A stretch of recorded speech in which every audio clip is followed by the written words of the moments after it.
حضرت حسان ابن ثابت انصاری نے جب حضور سید عالم صلی اللہ علیہ وسلم سے یہ کہا کہ یا رسول اللہ یہود آپ کے خلاف گھٹیا اشعار لکھتے ہیں،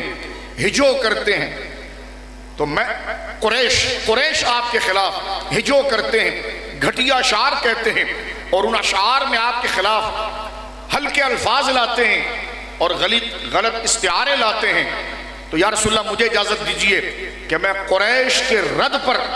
پورا ایک لکھوں۔ تو حضور نے فرمایا کہ قریش کی ہر شاخ کے اندر میری رشتہ داری ہے، تو لکھے گا تو کہیں ایسا نہ ہو کہ جناب وہ بات گھوم کر اس طرف آئے۔ فرمایا حسان جا اور ابو بکر کے پاس بیٹھ، اور ابو بکر تجھے بتائے گا کہ انصاف کیا ہے، اور وہ تجھے بتائے گا کہ کس کے بارے میں کیا چیز لکھنا ہے۔ میں صرف یہ اشارہ کرنا چاہتا ہوں کہ جہاں حضرت ابو بکر صدیق، سرکار فاروق اعظم، سرکار عثمان غنی، مولا مرتضیٰ رضی اللہ تعالیٰ عنہ،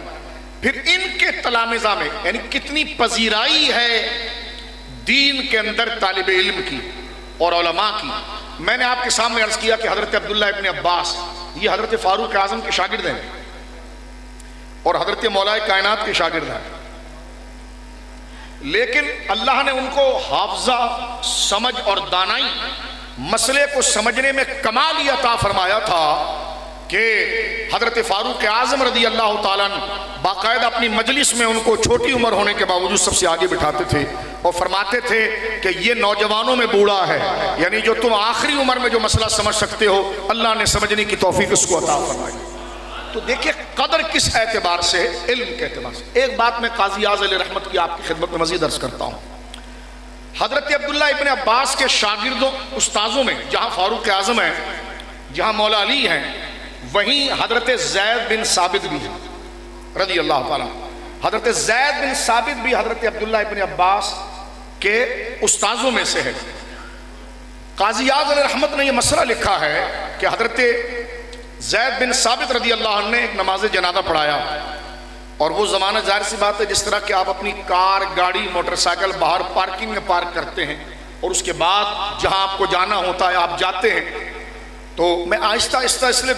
گفتگو کر رہا ہوں تاکہ آواز گونجے نہیں اور آپ کو بات سمجھ میں آ جائے۔ آپ کو بات سمجھ میں آ رہی ہے؟ وہ زمانہ تھا سواریوں میں خچروں کا، اونٹوں کا، اس پر سواری کی جاتی تھی۔ حضرت زید بن ثابت رضی اللہ تعالیٰ جن کا بہت بڑا مقام ہے، آپ جانتے ہیں، قرآن کریم کو جمع کرنے کے اندر انہی کو سب سے آگے کیا گیا۔ سرکار دو عالم صلی اللہ علیہ وسلم نے یہود کی زبان سیکھنے کے لیے ان کو ہی آگے کیا۔ خیر بڑا مقام ہے، اور ان کے شاگرد ہیں حضرت عبداللہ ابن عباس۔ ایک تو میں نے کہا دیکھو شاگرد ہونے کی حیثیت سے حضرت سیدنا فاروق اعظم نے اس سمجھ کی وجہ سے ان کو کیا مقام دیا کہ یہ دین زیادہ سمجھتا ہے، لہٰذا یہ ہمارے ساتھ بیٹھے گا اور پہلی صف کے اندر بیٹھے گا۔ یہ تو اسلام میں قدر جو ہے ان کی ہے کہ جن کے پاس شرعی علم ہے۔ اور یہ ایک بات جملہ سن لیجئے، جہاں پر بھی علم کی تعریف، جہاں پر بھی علم کی تعریف قرآن میں آئی ہے اور علم کی تعریف سنت میں آئی ہے، اس سے مراد صرف اور صرف دین کا علم ہے، حرام و حلال کا علم ہے، اپنی عاقبت، اپنی آخرت کو سنوارنے والا علم ہے۔ اس سے مراد وہ دوسرا علم نہیں کہ بعض جگہ دیکھا گیا ہے کہ جناب دنیاوی علوم پر بھی آیت پڑھی جاتی ہے، وہ نہیں، دینی علم۔ دنیاوی اور دینی علم میں بھی کوئی فرق نہیں، علم تو ایک نعمت ہے، لیکن وہ علم، وہ معلومات جو خدا سے دور کر کے بندے کو میٹلسٹ کر دے، دنیا دار مادہ پرست کر دے،